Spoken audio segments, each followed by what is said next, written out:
When we were looking for a house, ideally something with a story, with character. We'd seen a lot of houses, and London has some great properties of different eras. When we saw this place, it really was remarkable. It was rescued in the 90s by the Spitalfields Trust, so it's been here since 1717 and survived a lot of events through that time. When we first saw the house, we realised how well it had been looked after through the last 30 years. But of course we could also see the potential in making it our own as well. 305 years old, a huge amount of responsibility to not mess the place up. The previous owner had really cared for the home and high quality materials and choices. It certainly doesn't feel like we're forcing any style or trying to turn it into something, or it's almost inherent in just using the space. It's coming together in its own way.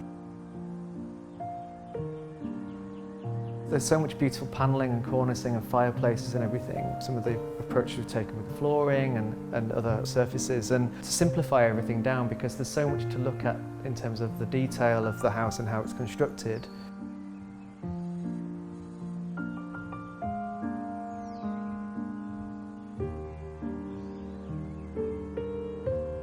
We went through a lot of colour swatches to ultimately choose just one or two, because the light changes throughout the day in the different rooms. It's one colour, but it feels like there's lots going on in there. Be open to all combinations of how you could live in a home, but there's nothing like moving in, and we're kind of trying to figure it out in different seasons and just listening to the building almost. The way the house is arranged is across 4 levels. You can start the day in the basement, the kitchen, having breakfast. Be working from home, we can be on the ground floor in the reception area.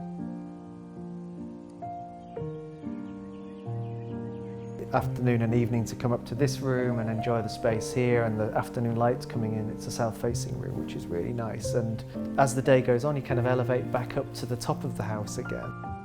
Living in a more mindful way, I think, is something that a house like this brings.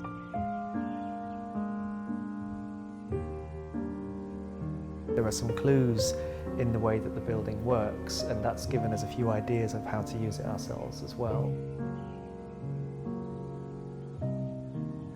You shouldn't have to be worrying about the house all the time. You know, a place like this requires upkeep, so just making it hard wearing. It's often about thinking about how you want to be here, how you want to live. Although obviously how something looks, that's what you instinctively respond to. I think it's really important that it works, and it works for how you want to live.